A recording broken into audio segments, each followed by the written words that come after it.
இது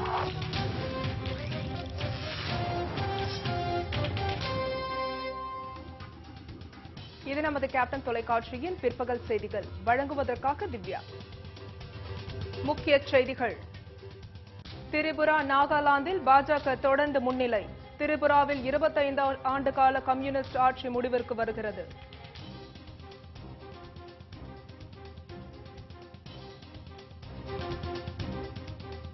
மேகாலயாவில் காங்கிரஸ் முன்னிலை. திரிபுரா மற்றும் நாகாலாந்தில் கடும் பின்னடைவு.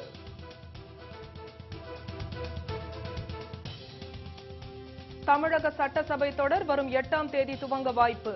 மார்ச் 15ஆம் தேதி பட்ஜெட் தாக்கல் செய்யப்பட உள்ளதாக தகவல்.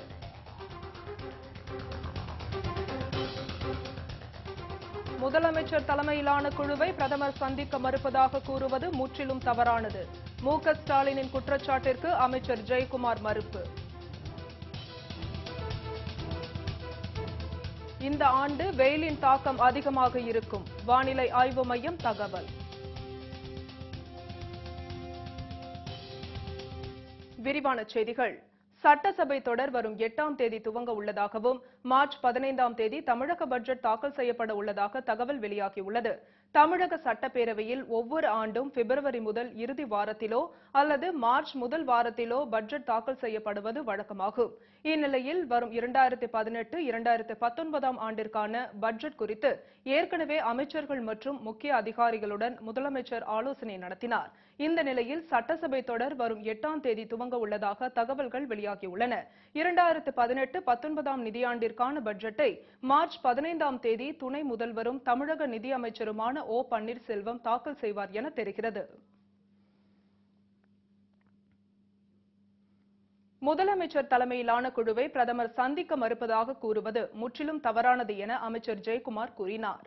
தலைமை செயலகத்தில் செய்தியாளர்களிடம் பேசிய அவர், காவிரி விவகாரத்தில் நீர்வளத்துறை அமைச்சரை முதலில் சந்திக்க மத்திய அரசு கூறியதாகவும் அமைச்சரை சந்தித்த பிறகு சந்திப்பதாக பிரதமர் கூறியதாக தெரிவிக்கப்பட்டுள்ளதாக ஜெயக்குமார் தெரிவித்தார்.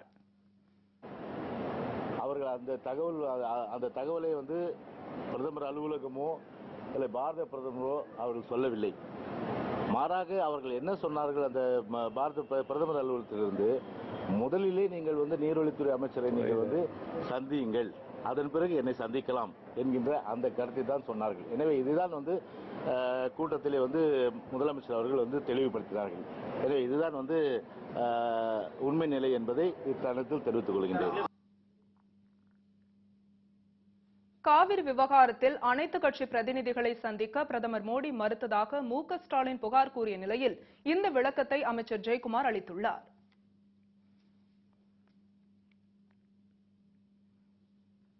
வடகிழக்கு மாநிலங்களான நாகாலாந்து, திரிபுரா, மேகாலயா ஆகியவற்றின் சட்டசபை தேர்தலில் பதிவான ஓட்டுகள் எண்ணப்பட்டு வருகின்றன.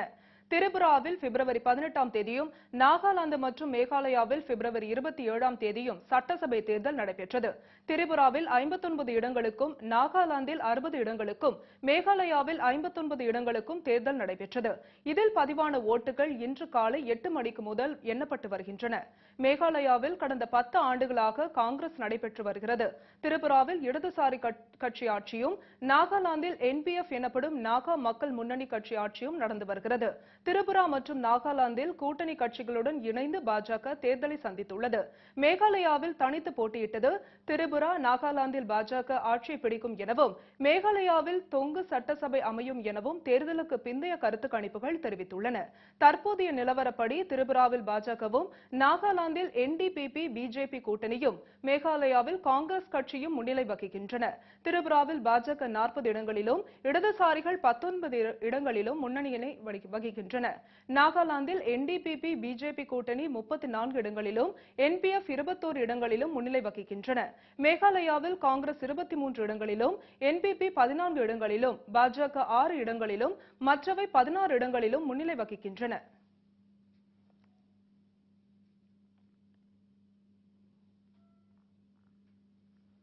போக்குவரத்து தொழிலாளர்களின் ஊதிய உயர்வு குறித்து சென்னையில் பேச்சுவார்த்தை நடைபெற்று வருகிறது.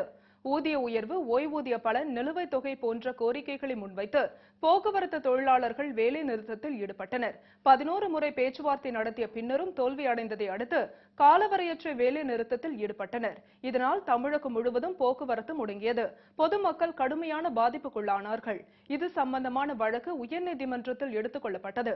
பலகட்ட வழக்கு விசாரணைக்கு பின்னர் போக்குவரத்து தொழிலாளர் ஓய்வூதியம், ஊதிய உயர்வு அனைத்து பிரச்சினைகள் குறித்து பேச்சுவார்த்தை நடத்த ஓய்வு பெற்ற நீதிபதி பத்மநாபனை மத்தியஸ்தராக நியமித்து மணிக்குமார் அமர்வு உத்தரவிட்டது. தமிழக அரசு இதனை ஏற்றுக்கொண்டதை அடுத்து போக்குவரத்து தொழிலாளர்களின் வேலை நிறுத்தம் வாபஸ் பெறப்பட்டது. இதனை அடுத்து சென்னை கிரீன்வே சாலையில் நீதிபதி பத்மநாபன் தலைமையில் பேச்சுவார்த்தை நடைபெற்று வருகிறது. இதில் போக்குவரத்து தொழிற்சங்க நிர்வாகிகள் கலந்து கொண்டுள்ளனர்.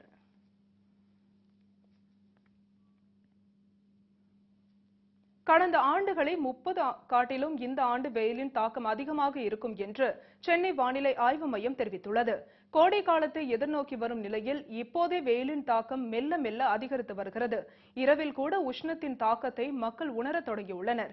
இந்நிலையில் இந்த வருடமும் கடந்த ஆண்டுகளை காட்டிலும் வெயிலின் தாக்கம் அதிகமாக இருக்கும் என்று சென்னை வானிலை ஆய்வு மையம் தெரிவித்துள்ளது. அதன்படி தமிழகத்தில் மார்ச் முதல் மே மாதம் வரையிலான காலகட்டத்தில் அதிகபட்ச வெப்பநிலையானது முந்தைய ஆண்டுகள் அதே காலகட்டத்தில் இருந்த வழக்கமான வெப்பநிலையை விட 0.5 டிகிரி செல்சியஸ் அதிகமாக இருக்கும் என கூறப்பட்டுள்ளது. சென்னை, கடலூர், நாகப்பட்டினம் போன்ற கடலோர மாவட்டங்களிலும் வெப்பமும் அதிகரித்து வருவதாகவும் இந்த நிலை ஏப்ரல் மாதம் இறுதி வரை நீடிக்கும் என்று வானிலை ஆய்வு மையம் கூறியுள்ளது. மதுரை, திருத்தணி நகரங்களில் கோடை வெப்பம் அதிகளவு இருக்கும் என்றும் அதிகபட்சமாக 37 டிகிரி செல்சியஸ் வரை இருக்கும் என தெரிவிக்கப்பட்டுள்ளது.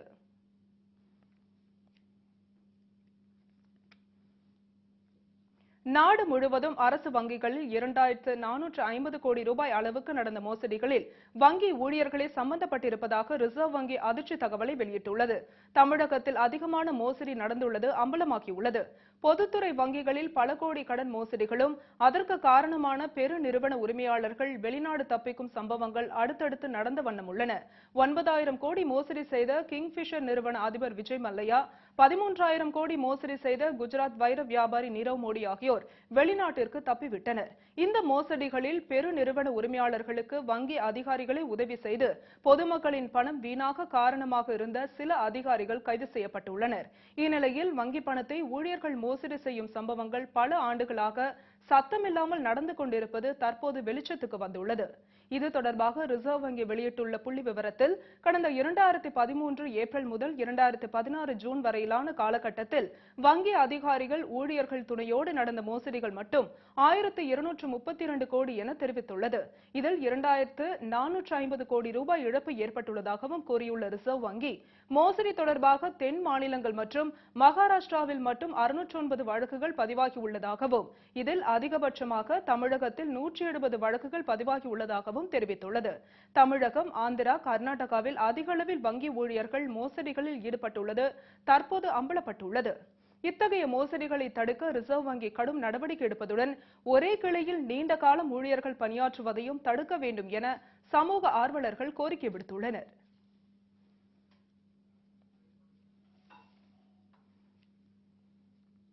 திருவள்ளூர் மாவட்டம் கும்மிடிப்பூண்டி அருகே குடும்ப பிரச்சினை காரணமாக ஒரே குடும்பத்தை சேர்ந்த 5 பேர் விஷம் குடித்த சம்பவத்தில் உயிரிழந்தோரின் எண்ணிக்கை 4ஆக உயர்ந்துள்ளது.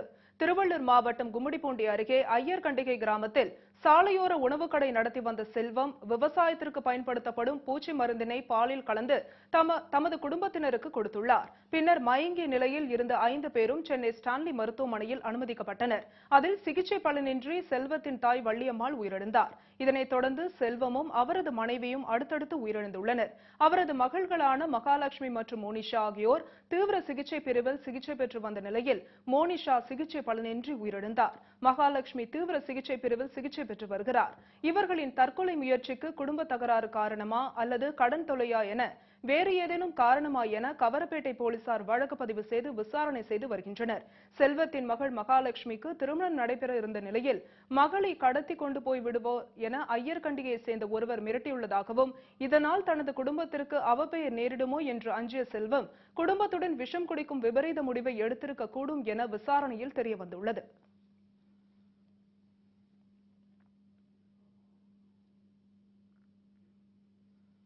சிரியாவில் அப்பாவி பொதுமக்கள் இனப்படுகொலை தொடர்பாக கவிஞர் வைரமுத்து சிரியா மண்ணே சிரி என்ற தலைப்பில் கவிதை ஒன்றை எழுதியுள்ளார். அதனை தற்போது காணலாம். சிரியா மண்ணே சிரி, குருதித் துளி சொட்டுகிறது மழை அறியா சிரியா வானம். இப்போது இது என் தேசம் என்கிறது. மேகங்களை நாடுகடத்தி ஆகாயம் கைப்பற்றிய கரும்புகை. கருக்குழியில் வளர்த்த சிசுக்களை பதுங்குகுழியில் பாதுகாக்கிறார்கள் தங்கள் கற்பை போல தாய்மார்கள். சாந்தியும் சமாதானமும் நிலவக் கருதும் பிரார்த்தனை குரல் நசுங்கிப் போகிறது குழந்தைகள் கதறும் கூட்டோசையில். மீட்டெடுத்த சிறார் உடம்பில் பாதி மாமிசம், பதுங்கு குழிகளில் மீதி மாமிசம்.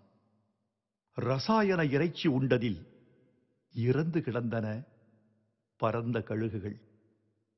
வீடுகள் கான்கிரீட் கல்லறைகளாவதும், வீதிகள் உடல்களின் குப்பை தொட்டிகளாவதும், சாப்பாட்டு மேஜைகளில் பிணங்கள் பரிமாறப்படுவதும், அதிராத குரல்களில் உரையாடப்படுகின்றன ஐநாவின் தேநீர் இடைவேளைகளில்.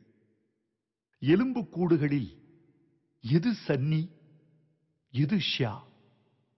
தோண்டிய தோட்டாக்களில் எது அமெரிக்கா, எது ரஷ்யா?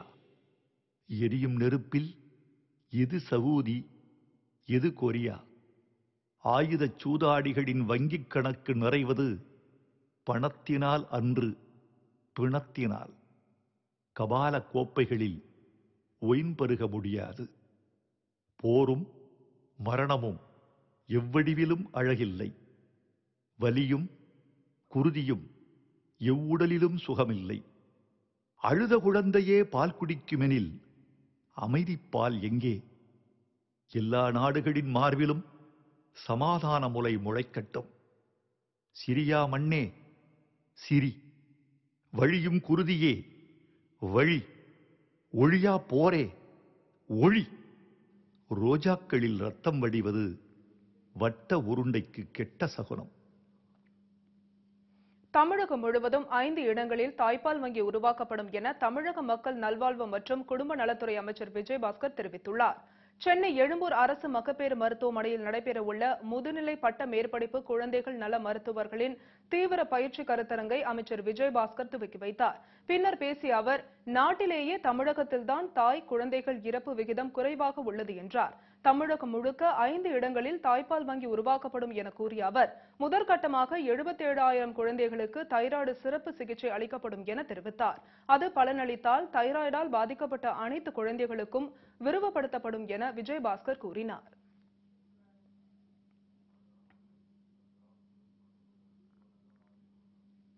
பல்வேறு நிகழ்வுகளை இனி சுருக்கமாக செய்தி துறள்களாக காணலாம். பயிர் காப்பீட்டுத் தொகை வழங்குவதில் உள்ள முறைகேடுகளை களைய வேண்டும், இல்லை என்றால் விவசாயிகளை திரட்டி மாபெரும் போராட்டத்தில் ஈடுபட போவதாக தமிழ் விவசாயிகள் சங்கம் எச்சரிக்கை விடுத்துள்ளது. தூத்துக்குடி மாவட்டம் கோவில்பட்டியில் நடைபெற்ற ஆலோசனைக் கூட்டத்திற்கு பின்னர் செய்தியாளர்களிடம் பேசிய அதன் மாநில தலைவர் OA நாராயணசாமி இதனை கூறினார். மாவட்ட புள்ளியியல் துறையும் தனியார் இன்சூரன்ஸ் நிறுவனமும் சரியான முறையில் விவசாயிகளுக்கு பயிர் காப்பீட்டுத் தொகை வழங்கவில்லை என அவர் குற்றம் சாட்டினார். 2016-17 பயிர் காப்பீட்டில் முறைகேடு நடந்து கொண்டிருக்கின்றது. இந்த முறைகேடு என்னவென்றால், ஒரு பகுதிக்கு அதாவது 898 ரூபாய் ஒரு ஏக்கருக்கு போட்டிருக்காங்க. ஒரு தொகையில் 10,500 ரூபாய் போட்டிருக்காங்க. ஒரு தொகையில் 5,000, 2,000 இப்படியே விவசாயிகளுடைய பணம் குறைபாடாகவே வந்து கொண்டிருக்கின்றது. முழுமையான இன்சூரன்ஸ் விவசாயிகளுக்கு கிடைக்கவில்லை. ஏனென்றால் 2016-17 என்பது தமிழகம் முழுவதும் கடுமையான வறட்சி, அதுவும் தூத்துக்குடி மாவட்டம் கடுமையான வறட்சி மாவட்ட லிஸ்ட்ல உள்ளது. இந்த பணத்தில் முறைகேடு நடந்து ஊழல் நடந்திருக்கிறது என்று தான் சொல்கிறேன். மணிமுத்தாறு அணையிலிருந்து தண்ணீர் திறக்க வலியுறுத்தி சாத்தான்குளம் பகுதியில் போராட்டம் நடைபெற்றது. தூத்துக்குடி மாவட்டம் சாத்தான்குளம் பகுதியில் உள்ள 30க்கும் மேற்பட்ட குளங்கள் தண்ணீர் இன்றி வற்றிவிட்டது. நெற்பயிர்கள் இன்னும் 20 நாட்களில் அறுவடை செய்யும் தருவாயில் தண்ணீர் இல்லாததால் 50,000க்கும் மேற்பட்ட ஏக்கர் பரப்பளவில் பயிரிடப்பட்டிருந்த நெற்பயிர்கள் கருகிவிட்டன. இந்நிலையில் விவசாயத்திற்கு மணிமுத்தாறு அணையிலிருந்து தண்ணீர் திறக்க வலியுறுத்தி சாத்தான்குளம் பகுதியில் தொடர் போராட்டங்கள் நடைபெற்று வருகிறது. இதனைத் தொடர்ந்து சாத்தான்குளம் பகுதியில் தண்ணீர் திறக்க வலியுறுத்தி ஒருநாள் அடையாள கடை கடையடைப்பு போராட்டம் நடைபெற்றது. திருவள்ளூர் மாவட்டம் பழவேற்காட்டில் இருசக்கர வாகனத்தின் மீது வேன் மோதிய விபத்தில் இருவர் சம்பவ இடத்திலேயே பரிதாபமாக உயிரிழந்தனர். நடுவூர் மாதாக்குப்பத்தை சேர்ந்த மார்ஷல் மற்றும் சென்னையை சேர்ந்த நிர்மல்குமார் ஆகியோர் சென்னைக்கு பணிக்கு சென்றபோது விபத்தில் சிக்கி உயிரிழந்தனர். பின்னர் உயிரிழந்த இருவரது உடல்களை மீட்டு பிரேத பரிசோதனைக்கு அனுப்பி வைத்த திருப்பாலைவனம் காவல்துறையினர் தப்பியோடிய வேன் ஓட்டுநரை தேடி வருகின்றனர். சிரியாவில் அப்பாவி பொதுமக்கள் இனப்படுகொலை செய்யப்படுவதை தடுக்க ஐநா சபை நடவடிக்கை எடுக்க வலியுறுத்தியும் இந்தியாவும் உலக நாடுகளும் போரினால் பாதிக்கப்பட்டுள்ள சிரியா மக்களுக்கு உதவிக்கரம் நீட்ட வேண்டியும் புதுச்சேரி மாநிலம் காரைக்காலில் social democratic party of India கட்சியினர் மனித சங்கிலி போராட்டத்தில் ஈடுபட்டனர். காரைக்கால் பாரதியார் வீதியில் கைகளை கோர்த்தபடி 300க்கும் மேற்பட்டோர் இதில் கலந்து கொண்டனர். கோரிக்கைகளை வலியுறுத்தி முழக்கங்களையும் அவர்கள் அப்போது எழுப்பினர்.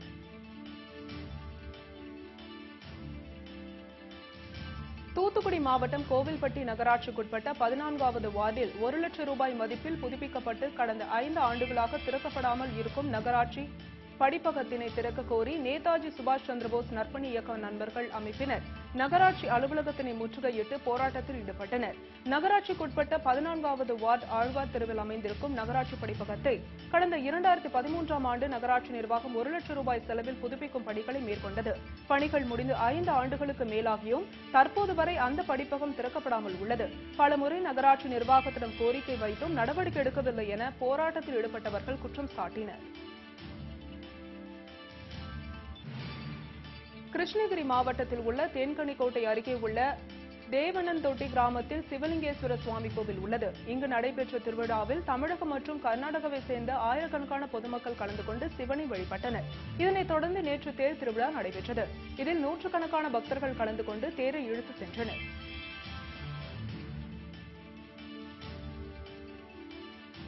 அரக்கோணம் ஒருங்கிணைந்த நீதிமன்ற வளாகத்தில் சொத்து தகராறு காரணமாக சகோதரனை கொலை செய்ய முயன்ற வழக்கில் தந்தை மகன் ஆகியோர் கைது செய்யப்பட்டனர். கடந்த 1ஆம் தேதி அரக்கோணம் நீதிமன்ற வளாகத்தில் கங்காதரன் என்பவரை அவரது சகோதரன் சீதாராமன் மற்றும் அவரது மகன் நரேஷ் ஆகியோர் அரிவாளால் வெட்டினர். படுகாயமடைந்த கங்காதரன் சென்னை அரசு மருத்துவமனையில் அனுமதிக்கப்பட்டார்.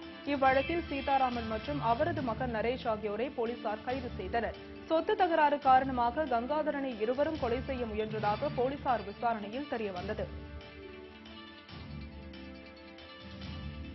சிரியாவில் நடக்கும் இனப்படுகொலையை ஐநா சபை தலையிட்டு ரஷ்யா மற்றும் அமெரிக்காவை கண்டிக்க கோரி இஸ்லாமிய நல கூட்டமைப்பு சார்பில் ஆர்ப்பாட்டம் நடைபெற்றது. அப்போது 10 ஆண்டுகளுக்கு மேல் விசாரணை கைதிகளாக சிறையில் வாடும் அனைத்து தரப்பு அப்பாவிகளையும் கருணை அடிப்படையில் விடுதலை செய்ய கோரியும் ஜார்க்கண்ட் மாநிலத்தில் PF-ஐ தடை செய்ததை கண்டிக்க வேண்டும் உள்ளிட்ட பல்வேறு கோரிக்கைகள் முன்வைக்கப்பட்டது. நாகை மாவட்டம் வேதாரண்யத்தில் உள்ள கலிதீர்த்த கோவிலில் லட்சார்ச்சனை விழா நடைபெற்றது. ஆண்டுதோறும் மாசி மாதத்தில் இக்கோவிலில் லட்சார்ச்சனை நடைபெறுவது வழக்கம். இதனையொட்டி கடந்த புதன்கிழமை துவங்கி 3 நாட்கள் நடைபெற்ற விழாவில் இறுதி நாள் நிகழ்வாக இந்த லட்சார்ச்சனை விழா நடைபெற்றது. உலக நன்மை வேண்டியும் விவசாயம் செழிக்கவும் வேண்டி நடைபெற்ற இந்த விழாவில் ஆயிரக்கணக்கான பக்தர்கள் கலந்து கொண்டு சுவாமி தரிசனம் செய்தனர். அரியலூரில் இருசக்கர வாகன ஓட்டிகளுக்கு விழிப்புணர்வு ஏற்படுத்தும் வகையில் காவல்துறை சார்பில் சாலை பாதுகாப்பு விழிப்புணர்வு பேரணி நடைபெற்றது. பேருந்து நிலையம் அருகில் தொடங்கிய பேரணியை மாவட்ட கூடுதல் காவல்துறை கண்காணிப்பாளர் சண்முக சுந்தரம் தொடங்கி வைத்தார். நகரின் முக்கிய வீதிகளின் வழியாக நடைபெற்ற பேரணி அண்ணா சிலை அருகே நிறைவடைந்தது. இதில் கலந்து கொண்டவர்கள் இருசக்கர வாகனத்தில் செல்வோர் ஹெல்மெட் அணிய வேண்டியதன் அவசியம் குறித்து விழிப்புணர்வு அடங்கிய துண்டு பிரசுரங்களை பொதுமக்களுக்கு வழங்கினர். திருவண்ணாமலை மாவட்டம் செங்கம் அருகே சீரான குடிநீர் வழங்க கோரி காலி குடங்களுடன் அரசு பேருந்தை சிறைபிடித்து கிராம மக்கள் சாலை மறியலில் ஈடுபட்டனர். புதுப்பாளையம் ஊராட்சி ஒன்றியத்தில் உள்ள படூர் ஊராட்சியில் கடந்த ஓராண்டு காலமாக முறையான குடிநீர் விநியோகம் செய்யவில்லை என்றும் இது தொடர்பாக பலமுறை அதிகாரிகளிடம் முறையிட்டும் உரிய நடவடிக்கை எடுக்கவில்லை என போராட்டத்தில் ஈடுபட்டவர்கள் புகார் கூறினர். போராட்டக்காரர்களுடன் செங்கம் வட்டாட்சியர் சமரச பேச்சுவார்த்தை நடத்தியதை அடுத்து போராட்டம் கைவிடப்பட்டது. போராட்டம் காரணமாக சுமார் 2 மணி நேரம் காஞ்சி திருவண்ணாமலை சாலையில் போக்குவரத்து பாதிக்கப்பட்டது. அந்த தண்ணி ஊருக்குள்ள வர்றதே இல்லை. 2 வருஷம் ஊருக்கு வரதில்ல. டேங்க் இடிஞ்சு போய் கிடந்து 35 வருஷம் ஆகுது. அந்த டேங்க் கட்டி அந்த டேங்க்ல தண்ணியே வர்றதில்ல. அந்த தண்ணியை வந்தாலும் அதில் பூச்சி பாசை எல்லாம் தண்ணியை வந்து மெருங்கி கிடக்குது.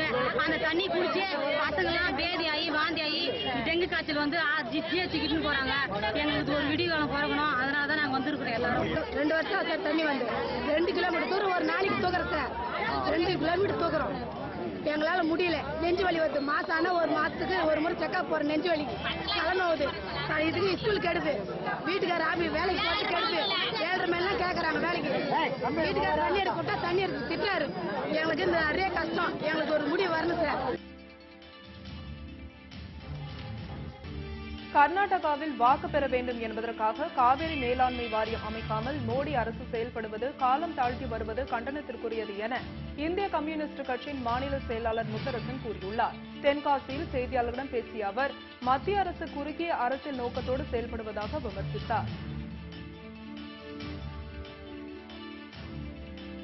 தற்போது நடைபெறுவது பொது விநியோக திட்டமா போலி விநியோக திட்டமா என தெரியாத அளவிற்கு ஊழல் நடைபெறுவதாக தமிழ்நாடு நியாய விலைக்கடை ஊழியர்களின் சங்கத்தின் மாநில தலைவர் வெங்கடேஷ் குற்றம் சாட்டியுள்ளார். ஊழியர்களை நிர்வாகமே திருட சொல்வதாகவும் அதன் மூலம் அதிகாரிகளும் ஆட்சியாளர்களும் பலனடைவதாகவும் அவர் புகார் தெரிவித்தார். தாராபுரத்தில் நடைபெற்ற நியாய விலைக்கடை விற்பனையாளர்கள் சங்க ஆலோசனைக் கூட்டத்தில் பங்கேற்ற பின்னர் இதனை கூறினார். மேலும் தங்களுக்கு தமிழக அரசு பணிக்கேற்ற ஊதியமும் பாதுகாப்பும் தருவதில்லை என்றும் இந்த கோரிக்கையை நிறைவேற்ற வலியுறுத்தி விரைவில் போராட்டத்தில் ஈடுபட போவதாகவும் எச்சரிக்கை விடுத்தார். திண்டுக்கல் மாவட்டம் வேடசந்தூர் பகுதியில் 300 ஏக்கர் நிலத்தை திமுகவினர் போலி பத்திரம் தயாரித்து விற்றதாக மாவட்ட காவல்துறை கண்காணிப்பாளரிடம் கிராம மக்கள் புகார் கொடுத்துள்ளது பரபரப்பை ஏற்படுத்தியுள்ளது. அங்குள்ள பூசாரிப்பட்டி கிராமத்தில் உள்ள மக்களின் நிலங்களை குருமம்பட்டியை சேர்ந்த திமுக பிரமுகர்கள் சுப்பிரமணி, கனகராஜ் ஆகியோர் போலி பத்திரம் தயாரித்து விற்று நில மோசடி செய்துள்ளனர். இதனால் கிட்டத்தட்ட 60 குடும்பங்கள் கடுமையாக பாதிக்கப்பட்டுள்ளன. இது தொடர்பான புகாரை பெற்றுக்கொண்ட காவல் கண்காணிப்பாளர் நடவடிக்கை எடுப்பதாக உறுதியளித்துள்ளார். கோவை மதுக்கரை அருகே கல்லூரி மாணவர்களின் இருசக்கர வாகனங்கள் மோதிக்கொண்ட சம்பவம் தொடர்பாக ஏற்பட்ட பிரச்சனையில் 500க்கும் மேற்பட்டோர் காவல் நிலையத்தை முற்றுகையிட்டதால் பல மணி நேரம் போக்குவரத்து பாதிக்கப்பட்டது. இதையடுத்து 100க்கும் மேற்பட்ட காவல்துறையினர் அங்கு குவிக்கப்பட்டு பொதுமக்களுடன் பேச்சுவார்த்தையில் ஈடுபட்டனர். எனினும் மறியலை கைவிட்ட பொதுமக்கள் மதுக்கரை காவல் நிலையத்தை முற்றுகையிட்டனர். அதேவேளையில் அங்கிருந்து சுமார் 100 மீட்டர் தூரத்தில் மற்றொரு தரப்பினரும் திரண்டதால் பெரும் பரபரப்பு நிலவியது. கார்த்திகேயன் மற்றும் ஜாகிர் என்பவரின் தனிப்பட்ட விபத்து பிரச்சினை இரு சமூக மக்களிடையேயான மோதலாக மாறியதால் போலீசார் குவிக்கப்பட்டு ரோந்து பணியில் ஈடுபட்டுள்ளனர். மதுராந்தகம் அடுத்த அச்சிறுபாக்கம் ஒன்றியத்திற்குட்பட்ட பாதிரி கிராமத்தில் இயங்கி வரும் அரசு நடுநிலைப் பள்ளியில் அனைவருக்கும் கல்வி இயக்கம் சார்பில் அறிவியல் கண்காட்சி நடைபெற்றது. இதில் சுற்றுச்சூழல் பாதுகாப்பு, கழிவுப் பொருட்களை கொண்டு மின்சாரம் தயாரித்தல் உள்ளிட்ட 100க்கும் மேற்பட்ட அறிவியல் கண்டுபிடிப்புகளை மாணவர்கள் சார்பில் காட்சிப்படுத்தப்பட்டது. இந்த கண்காட்சியில் 10க்கும் மேற்பட்ட பள்ளிகளைச் சேர்ந்த மாணவர்கள் மற்றும் கிராம பொதுமக்கள் கலந்து கொண்டு பார்வையிட்டனர். தமிழகத்தில் உள்ள திருக்கோவில்களை சிறந்த முறையில் நிர்வகிக்கவும் அதன் வருவாய் மற்றும் ஆபரணங்களையும் முறையாக பராமரித்து பாதுகாக்க வசதியாக சுயாட்சி படைத்த வாரியத்தை ஏற்படுத்த வேண்டும் என்று அகில பாரத துறவியர் சங்கம் வலியுறுத்தியுள்ளது. மேலும் தென் பாரத கும்பமேளா நடைபெறும் பாரம்பரிய கலாச்சார தொன்மைமிக்க நகரான கும்பகோணம் நகரை பாரம்பரிய நகராக மத்திய அரசு அறிவித்திட வேண்டும் என்றும் கோரிக்கை விடுக்கப்பட்டுள்ளது. திண்டிவனம் அடுத்த கூட்டேரிப்பட்டில் பொதுமக்களிடம் விழிப்புணர்வு ஏற்படுத்தும் வகையில் கல்லூரி மாணவர்களை கொண்டு பேரணி நடத்தப்பட்டது. இந்த பேரணியை விழுப்புரம் மாவட்ட காவல் கண்காணிப்பாளர் ஜெயக்குமார் தொடங்கி வைத்தார். இதில் சாலை விதிகளை பின்பற்ற வேண்டி கரகாட்டம் நடன கலைஞர்கள் வேஷம் போட்டு தங்களது திறமைகளை வெளிப்படுத்தினர். இதனை பார்த்த பொதுமக்கள் உற்சாகமடைந்தனர். இத்துடன் செய்திகள் நிறைவடைகின்றன. உண்மை செய்திகளை உள்ளது உள்ளபடி உடனுக்குடன் தெரிந்து கொள்ள தொடர்ந்து இணைந்திருங்கள் நமது கேப்டன் நியூஸ் தொலைக்காட்சியுடன். வணக்கம்.